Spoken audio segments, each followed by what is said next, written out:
Donald Trump says gold is better than cold, hard cash. Sadly, we all know what's happening to the dollar. The dollar is going down, and it's not a pretty picture, and it's not being sustained by proper policy and proper thinking. This was an opportunity, and maybe an opportunity to show people what's happening with the dollar so that we can do something about it. To us, cash, gold, they're basically the same asset. As we were negotiating this, we went to Mr. Trump, who I think is a very smart guy, and we presented him with some data, and you just heard him speak and say, it didn't take me very long to say, yes, I want the gold instead of the cash.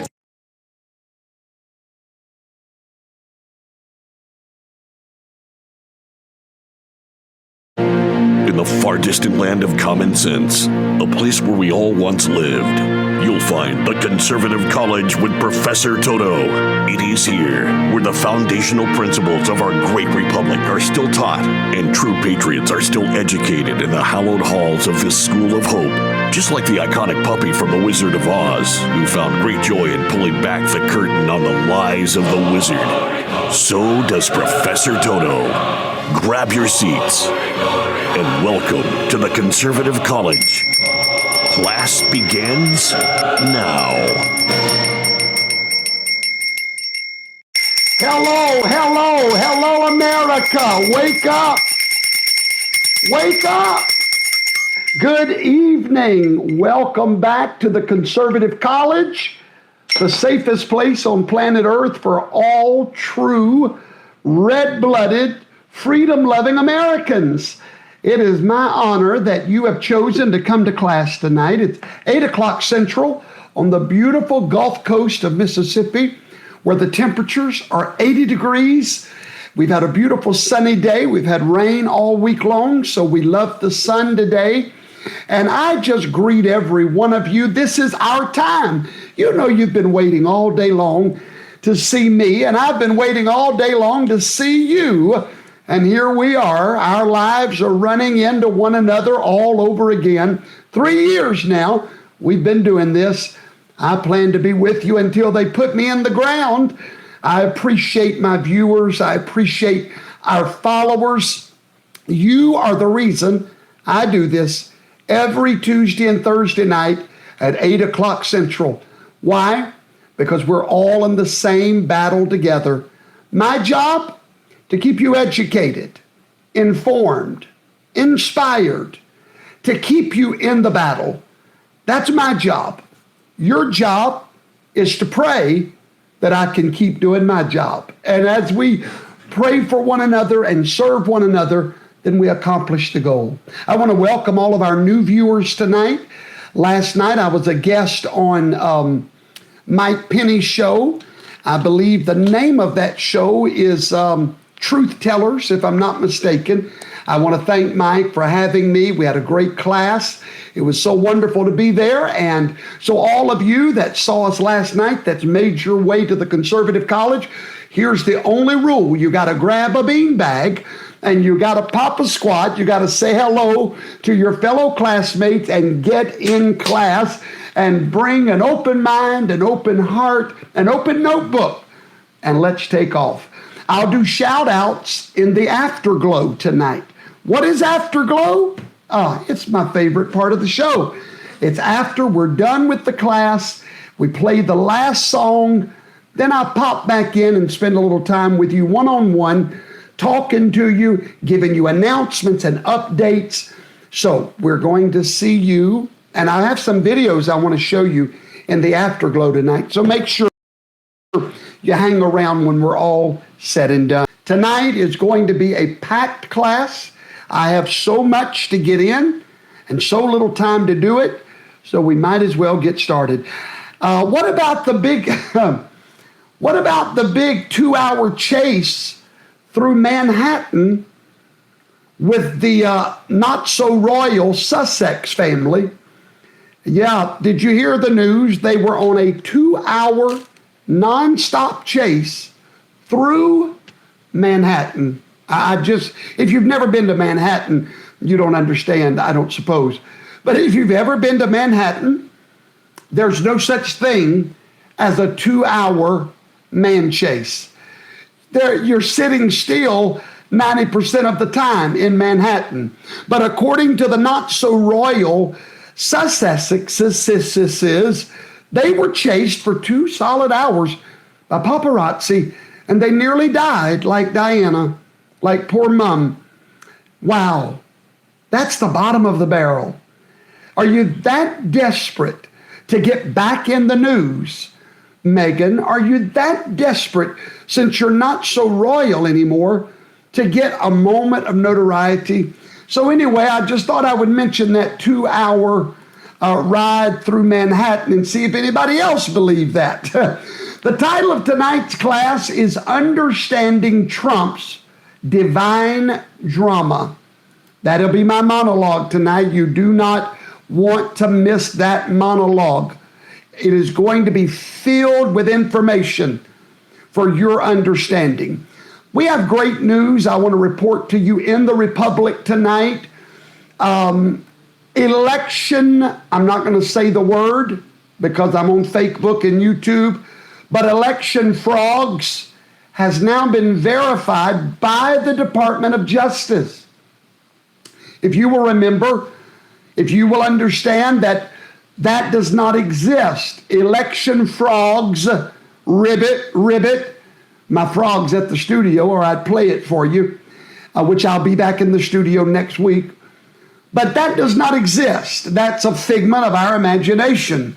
Well, the Department of Justice is issuing arrest warrants for that lady right there, Rochelle Rollins.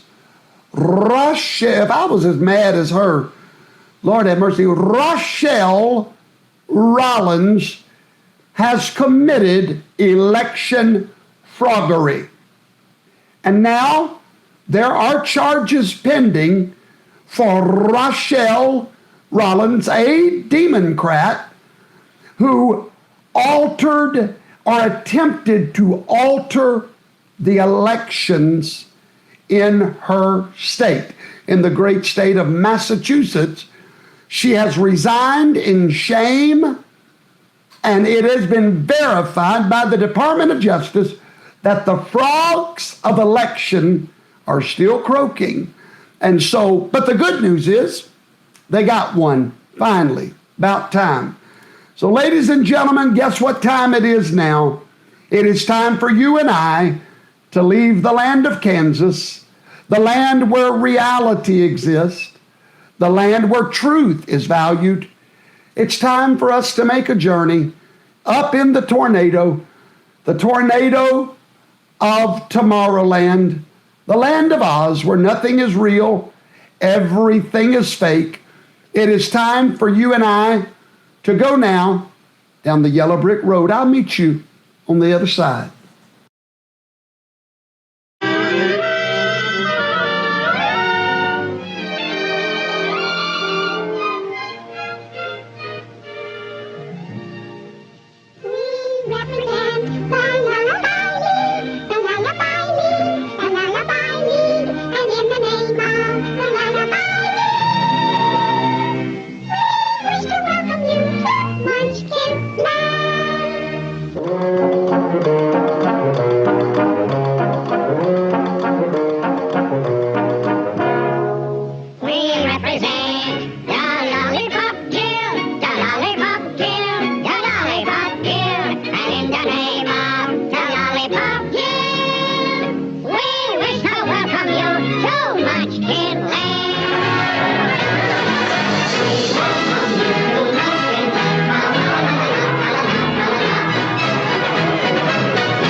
What's happening?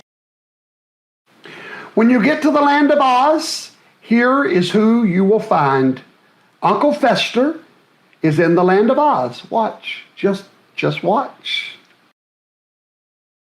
Is it staggering? Is it a staggering responsibility that the head of a bank could literally crash our economy? It's astonishing. That's like if you have, I mean, like, and they also realize is that now they have a guaranteed way to be saved by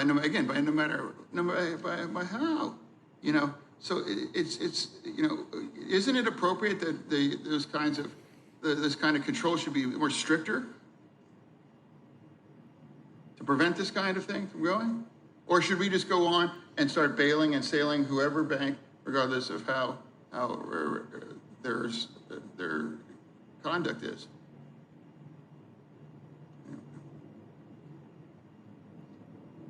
You know, I'll give you an example. The Republicans want to give a work requirement for SNAP. You know, for a hungry family has to have this kind of penalties, or some kinds of working required. Shouldn't you have a working requirement after we sell your bank with billions of your bank? Because they seem to be more preoccupied than SNAP and requirements for works for hungry people, but not about protecting the taxpayers, you know, that will bail no matter whatever does about a bank to crash it.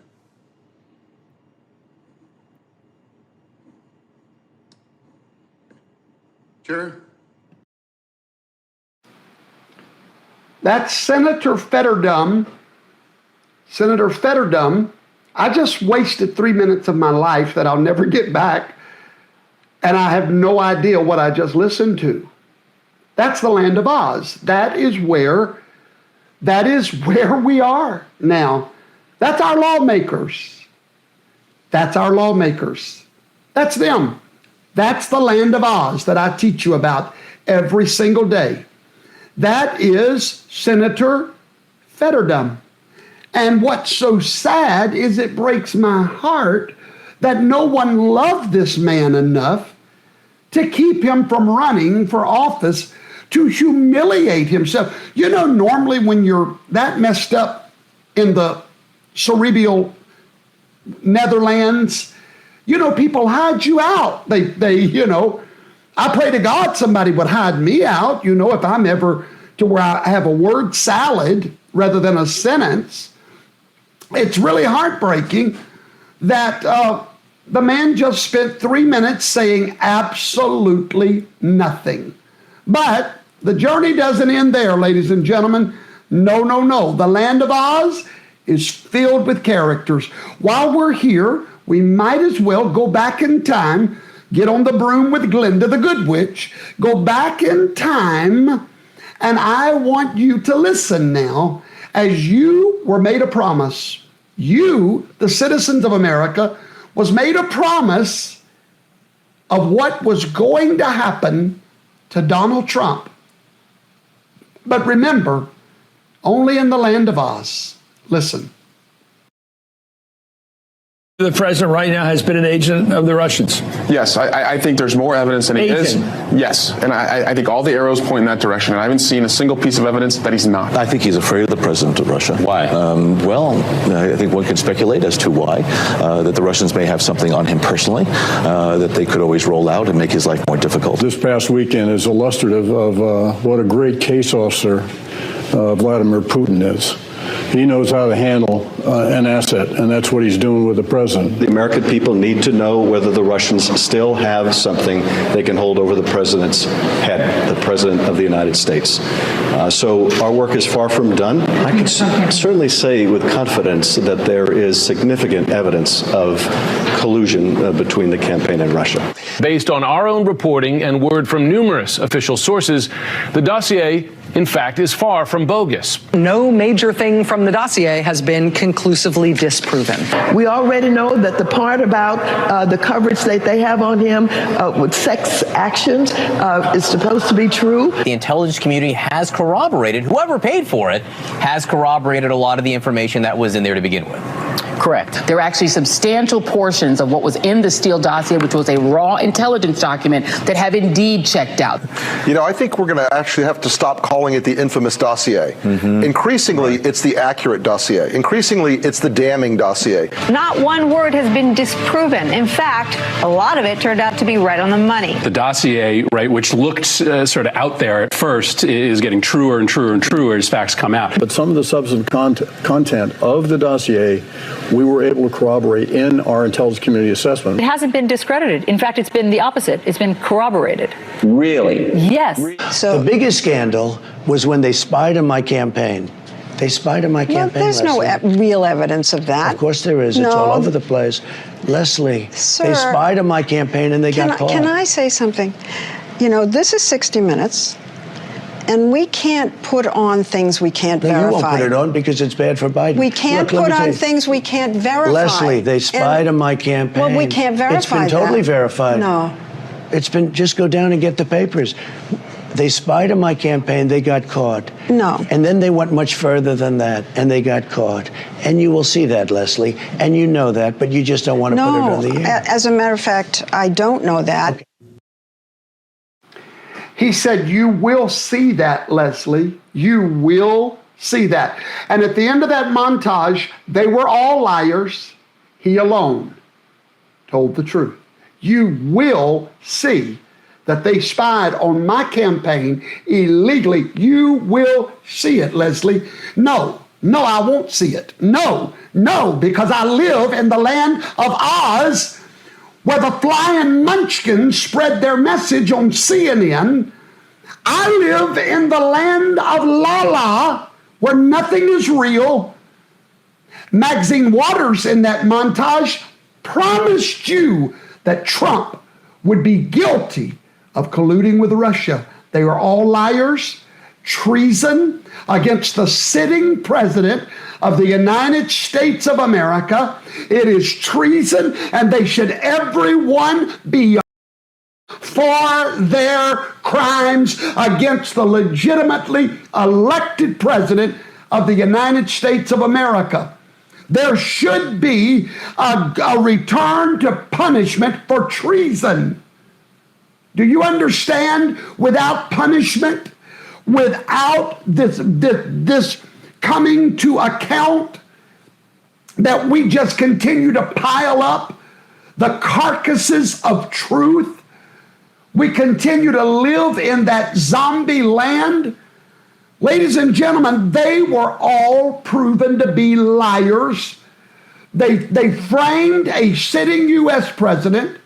It is worse than Watergate.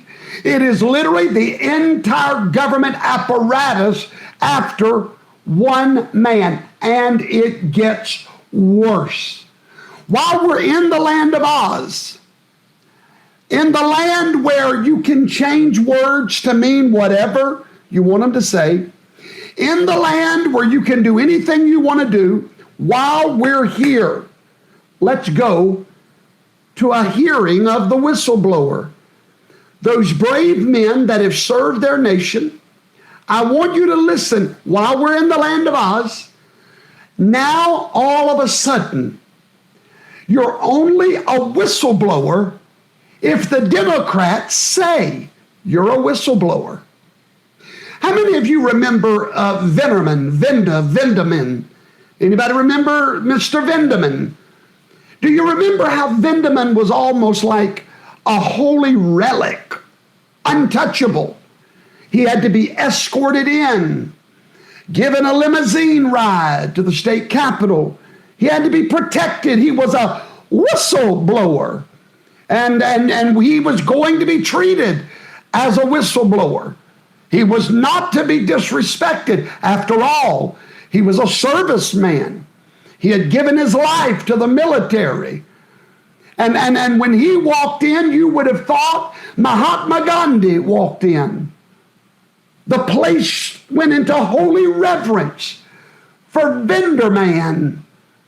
Well, let's show you how things change when it's our whistleblowers. Here comes the Wicked Witch of the West herself arguing with Jim Jordan, declaring that these men that have risked their lives, their jobs, they're not whistleblowers.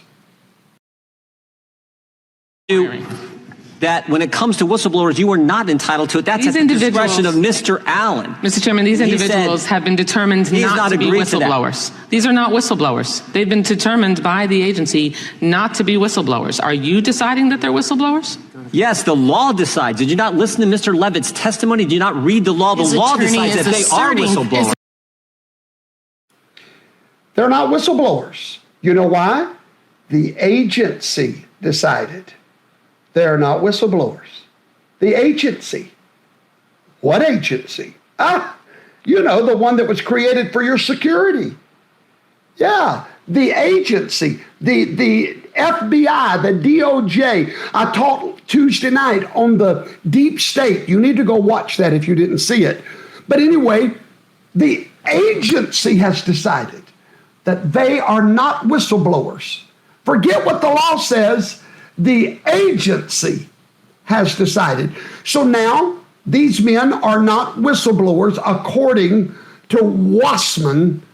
They are not whistleblowers. And for how many decades have you held a security clearance? For 2 decades, sir. Ever been called into question before? No, sir. And you also received the Employee of the Year award for the Charlotte field office, is that right? That is correct, sir. Did you receive any medals during your service for the Marine Corps and the United States Navy? I did, sir. As a member of the Marine Corps, I received a Navy Commendation Medal and a Navy Achievement Medal. Seems to me your allegiance to the United States is pretty well established over multiple decades, wearing the uniform, fighting for our country, and I am proud that you continue to fight for our country as a whistleblower here, making a disclosure to the United States Congress. And Mr. Allen, is it your belief that you were retaliated against because you shared an email that questioned the truthfulness of FBI Director Christopher Wray?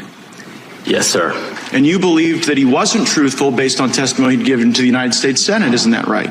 Yes, sir. And in that testimony to the Senate, you believe that Christopher Wray indicated that there were no confidential informants and no FBI assets that were present at the Capitol on January 6th that were part of the violent riot. Isn't that right? Yes, sir.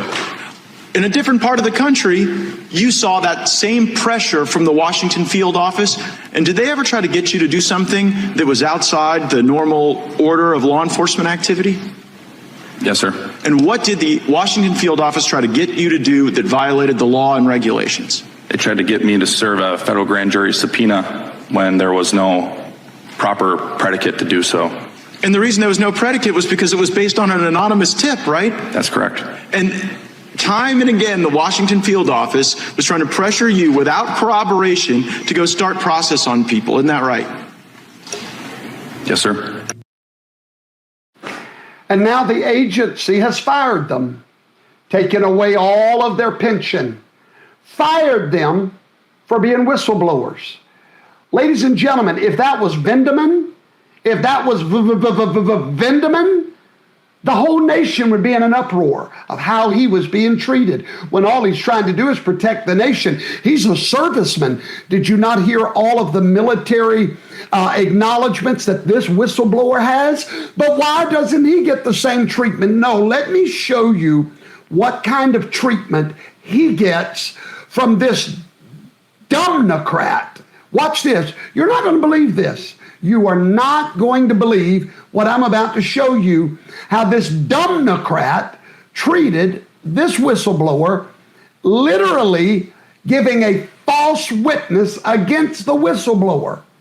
Mind-blowing. Just mind-blowing. Ever used Twitter, yes or no?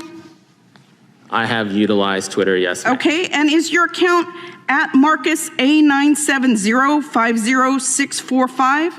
That is absolutely not my account. Okay, that's not your account. Well, on December 5th, 2022, an account under the name Marcus Allen retweeted a tweet that said, That quote, is not my account, ma'am. You haven't let me finish the question, Might sir. have been the football player. You haven't let me finish the question. And the time is mine.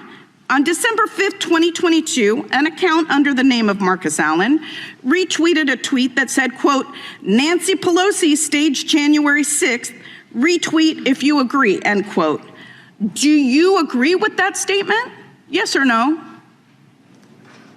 That is, I don't, no ma'am, that's not my account at all. Did you hear that? A decorated military man under oath before the committee has just said to this woman, that's not my account.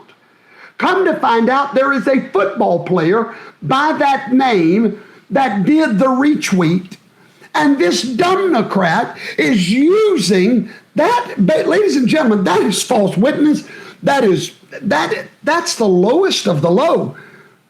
Literally, because they have nothing on this whistleblower, they go think they find his Twitter account. That's not his Twitter account. He said, wait a minute, ma'am, that's not my account. I'm under oath. Don't you know that if they could prove that was his account, he would be in a lot of trouble? Our whistleblowers, that's how they get treated.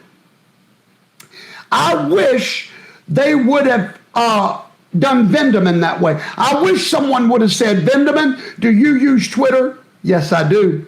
Well, we have here your account where you said this, and if he said that's not my account, every Democrat up there would have demanded that be retracted from the record. Well, we are living in the days of Democrats. I'll tell you, it's a sad world we are living in. Ladies and gentlemen, I want to show you something, another lie from the land of Oz. On your screen, you're looking at the temperatures of the world. Now, the temperature today, if you'll notice, is pretty much the same that it was 1,000 years ago when there was no vehicles. There is no correlation whatsoever between cars and trucks on the road and temperatures. And when there's no correlation, there can be no causation. Ladies and gentlemen, that is the temperature today versus the temperature 1,000 years ago. Again, you're living in the land of Oz. They got you out buying electric vehicles, got you riding on little tweeter cars, look like a dummy, telling you that the earth is warming. It's a doctrine of demons. It is a doctrine of demons. Go watch my teaching on climate change. You can click on that QR code right there and you'll find all of our teachings. Don't fall for the racket. It's rackets like that brought CNN to its lowest viewership ever last Friday, so low that Newsmax surpassed CNN in viewerships in a prime time spot. Did you hear me? Newsmax just beat CNN prime time. You know why? People are starting to wake up in this zombie army. They're beginning to see the light and hear the truth. And I want to give you a little truth real quick. I want to take my fly swatter. I'm going to get me a TOTO fly swatter. And I want to swat a lie out of your head. Right now, everybody, I want you to feel me just slapping you right upside your head. I want to get that fly out of your mind that's flying around with this lie. What is the lie? Here it is. That Donald Trump cannot win the general election. I want to get that out of your mind, and I want to explain something to you. When that fly gets in your mind, it says he can win the nomination. Although, remember, just a few short days ago, there was no way he could even win the nomination. Now, all of a sudden, he could win the nomination. No, I thought you said he couldn't win the nomination. Oh, no. Of course he can win the nomination. He just can't win the general. Get that fly right out of your head, because as we've seen time and time again, during the Trump era, when so many predicted his demise, the opposite is what happens. Ladies and gentlemen, it's not rocket science how to win a general election. I'm going to make it real plain for you. You have to do three things to win the general election. Number one, you have to measure the swing states. It's that simple. Then number two is voter enthusiasm. That's number two. Number three is your primary challengers. That's it. Three. There's three ingredients to win a general election. Measure the swing states, voter enthusiasm, and your primary challenges is the blueprint to winning an election. In America, in these United States, America only focuses on a handful of states that are expected to swing the election in somebody's favor. For example, 2016 and 2020, those states were Arizona, Georgia, Pennsylvania, Michigan, and Wisconsin. Those states determined the general election. Trump outdid himself better than the experts expected in 2016. That's what gave him the presidency. Now, if we dive deeper, Trump received more votes in Arizona, Georgia, and Pennsylvania than any other presidential candidate, Republican or Democrat, in history. Now, Michigan and Wisconsin have not been in play for the Republican Party since the 80s. I'll repeat it. Michigan, Wisconsin was not even in play for Donald Trump, okay? The news outlets had already said that he would never win those states. Yet, not only did he win Michigan and Wisconsin, but he received more votes in those two states than any Republican in history in 2020. But he cannot win. He eclipsed 6 million votes in California. Never has that been done by any Republican presidential candidate in our nation's history. He received more votes in New York than Governor Kathy Hiccup received in her election just this last fall. I said Donald Trump received more votes in New York than Governor Kathy Hiccup received in her governor's election. Hawaii and Biden's home state of Delaware, Trump received more votes than any Republican in history. He received 5.6 million votes in Florida, a record of any president in history. By the way, that was 1.1 million more than Ron DeSantis got in the governor's race. So Trump can't win the general election. Simply put, the candidate that generates the most enthusiasm within his party's base is the candidate with the best chance to win the presidency. Now, I'm going to tell you there is a perfect storm brewing in Trump's favor. I need every one of you to know something. You are rooting for a winner. Get losing out of your mind. Oh, what if they cheat? You know what? Here's my answer for that. If they cheat, then I know a God that knows how to overcome cheating. And if Trump has been prophesied that he would serve 2 terms, then I don't care how much they cheat. Anytime the enemy makes a move, God makes a move. Don't worry. Your man is going to win. You are standing with a winner. And you need to know that in your mind, how popular your president is. Quit believing these lies that he's over, he's done with. Far from it. You just wait in the next 2 years as this economy begins to crash more banks begin to close. You just wait to see what happens to his popularity. The moment will be right, just like the moment was right for Biden with COVID, how at the last minute COVID came and made that moment right. There will be another moment that is right for Donald Trump. So get that fly out of your head. Tonight I want to teach you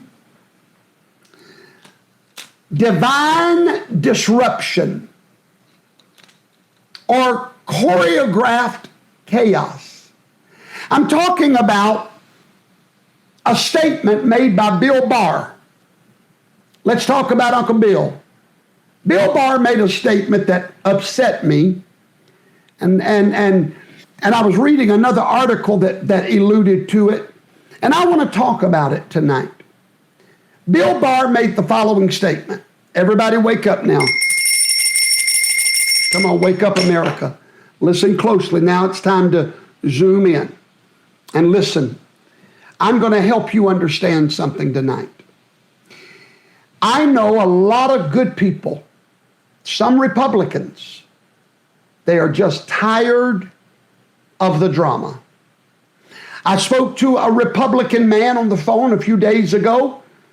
He said, you know, I'm probably going to go with DeSantis because I'm just fed up with the chaos in our country.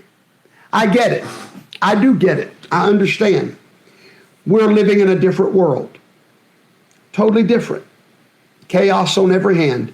Everything is upset.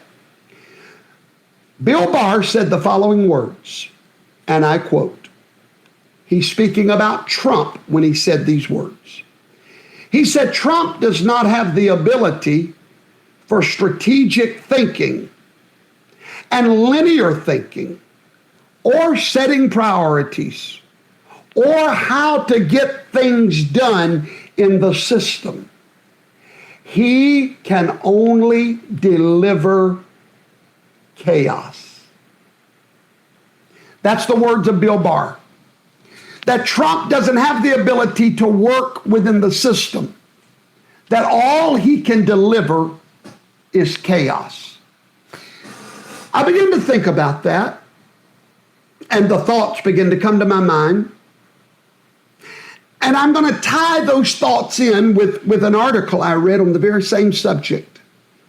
Because I believe you need to know how to answer your family and your friends that, hey, it's all right, I like him, but it's just time to move on. Too much chaos. Well, Dr. Bill Barr, I'm going to call him Dr. Bill, he made a diagnosis. His diagnosis is that Trump lacks the wisdom or the temperament to deliver on his promises. But before we accept his diagnosis, let's assess that diagnosis. According to him, Trump cannot work within the system to get things done. Well, Bill, Uncle Bill, Dr. Bill, are you saying that another Trump presidency would somehow be different than the last one? Because in his last term, here is what he delivered. Oh yes, he delivered chaos, and we're going to talk about that. But he delivered a few more things in the system. Number one, he delivered Middle East peace progress with the Abraham Accords. Number two, energy independence for this great nation. But I'm sorry, according to you, Dr. Bill, he cannot deliver within the system. Secure borders. Was that not a deliverance? Economic prosperity. Was that not a deliverance? Enhanced national security, confronting threats and strengthening NATO and exposing the DC swamp that was working against the wishes of the governed. Is Barr saying that Trump doesn't have the discipline to deliver again? Maybe Barr's losing his mind, or maybe he never had one. His diagnosis is Trump cannot deliver. He doesn't have the ability to think in a literal lineal fashion, all he delivers is chaos. But where you're wrong, Bill, Dr. Bill, chaos is definitely something he delivers. But that's not all he delivers. Now here's where Dr. Bill makes his mistake in diagnosing the patient Donald Trump. He makes a great mistake because he assumes that, or he mistakes chaos. I tell everyone, when you're debating, always clarify the terms. Well, what Bill is calling chaos, that's not the right word. It looks like chaos. The right word is disruption or divine disruption. What you're calling chaos is really divine disruption. And those two things are nothing alike. Let's talk about chaos. Let's get the meaning of chaos and see if that's what Trump delivered. Chaos is, according to the dictionary, disorder and confusion. Trump wasn't confused about nothing. He's still not confused. His message is the same from when he came down the golden escalators, from when he talked to Oprah Winfrey 20 years before. The man is not confused. He might be a lot of other things, but he's not confused. Chaos is disorder and confusion. Chaos is allowing anarchy to rule. When it comes to America, chaos would be the breakdown of our social order, allowing everyone to operate outside of legal boundaries. That is chaos. It would be the government not listening to the governed. That would be chaos. That's what chaos is. Donald Trump is none of those things, but he does fit the bill as a divine disruptor. Disruption is something quite different from chaos. Put that in your notes. Disruption and chaos are not the same. They look the same, they feel the same, they sound the same, but their purpose is totally different. Disruption is an imposition of turmoil. It feels like chaos. It is turmoil. But it is designed, disruption is not like chaos in the fact that it has a purpose of arresting the advancement of something. All right? Let me make it plain. Chaos has no purpose. Disruption is to stop the advancement of something, to disrupt it. Now, disruption can be used for destruction or correction, either one. Turmoil could be used to disrupt progress or to disrupt corruption. See, disruption, which Donald Trump is a divine disruptor. Disruption can be used for the good or the bad. It can be used to stop racial harmony, or it can be used to stop corruption of a self-serving government. To someone that does not have a strategic vision, disruption looks just like chaos. So when people say, I'm tired of the chaos, they're wrong. What you had before Donald Trump came down the golden escalators was chaos. What you have now is divine disruption. They look the same, they sound the same, but the end of both are totally different. Let me give you an example. I'm going to break it down for you even further. You take a patient and bring them to a cancer treatment center. Someone found out they've got cancer. You can't see it. You don't know it's there. It's growing inside of you. It's hidden. You're numb to it. You know nothing about it. You're living in la-la land, going through the motions, while there is death growing inside of you. So you take that person to the cancer treatment center, and all of a sudden, while you're there, they begin to suffer from what looks like chaos. The needle goes in their arm for the chemotherapy, and all of a sudden, it begins to look chaotic. The nausea, the loss of hair, the hair begins to fall out. The weight begins to come off.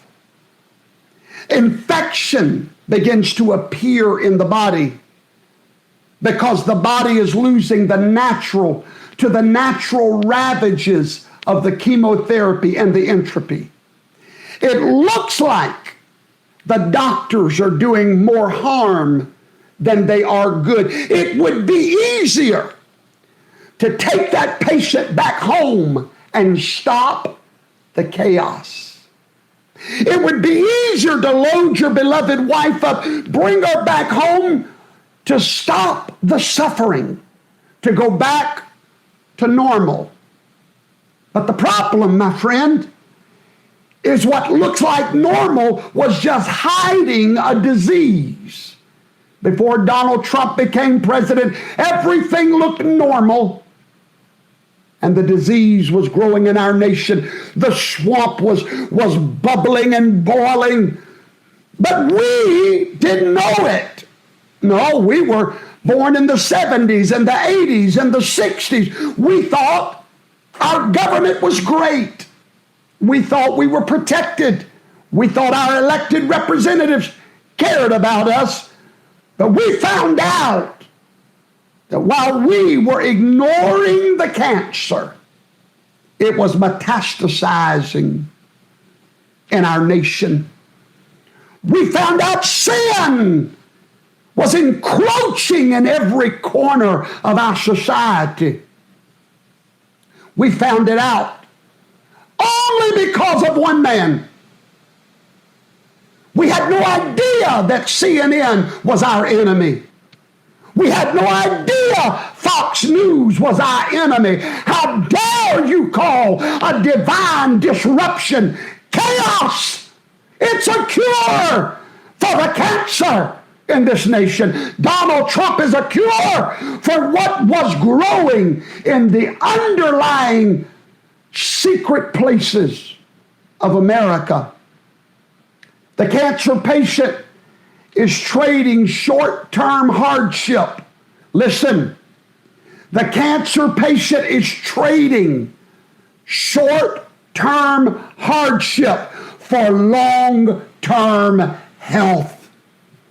Did you even hear what I just said? America must decide that she's willing to trade short-term disruption for long-term health for our children and for our grandchildren. I wonder if anybody's hearing what I'm preaching to you tonight, what I'm trying to explain to you. I need you to get these things out of your mind that Trump is chaotic. Trump is not chaotic. Trump is a disruptor of the chaos. Donald Trump is a disruptor that I believe has been divinely injected into America to help us get a cure.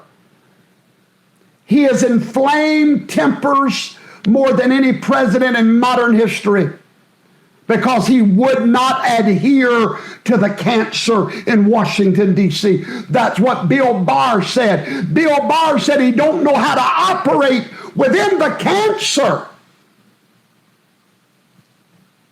Donald Trump made progress internationally, economically, and constitutionally by doing things differently.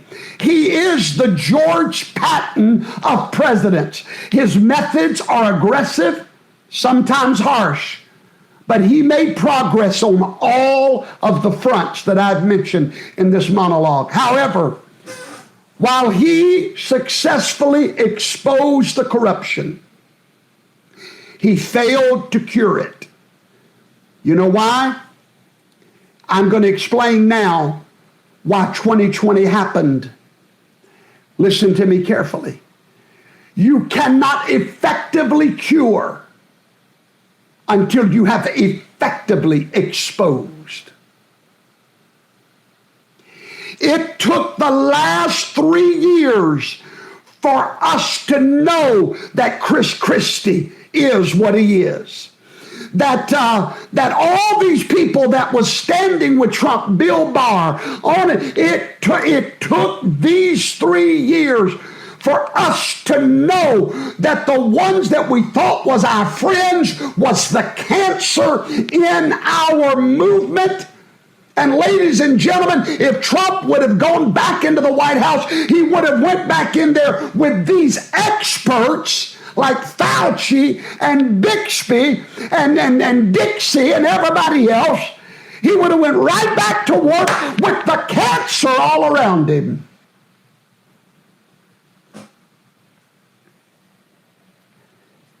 The reason he could not cure it in the first term, it had to be fully exposed.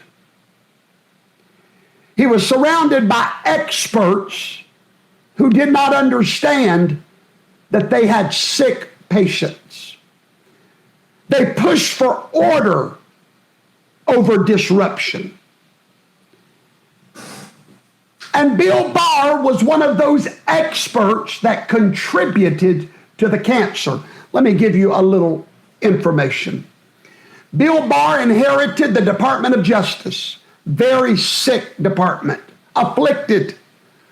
It had a cancer in that department that had already metastasized through all of its organs. Before Bill Barr was given this sick department, here is the symptoms of the sickness that was in the Department of Justice. Number one, in that department, they destroyed evidence of criminal activity during the mid-year exam investigation. Hillary Clinton's exposure of classified documents with an illegal mail server. They created an insurance plan called Crossfire Hurricane to keep the people's choice from becoming president. Now, this is all before Bill Barr came in. All this happened. That's how sick this department is. They falsified evidence. They misled a FISA court and surveilled a political party. They charged Michael Flynn with felony lying to the FBI, even though no crime had been committed, and the investigating agents put in their notes, no deception. And they fully embraced the method of criminal justice when Robert Mueller was shown the man and sent to find the crime. They literally brought this cancer throughout the department. It was eating that department away. So while Dr. Barr is running Trump down, he missed a golden opportunity to see the tumors in his department. Funny, he can diagnose Trump today, but he couldn't diagnose a sick Department of Justice. That department was given to Bill Barr, but he chose normalcy, comfort over long-term survival.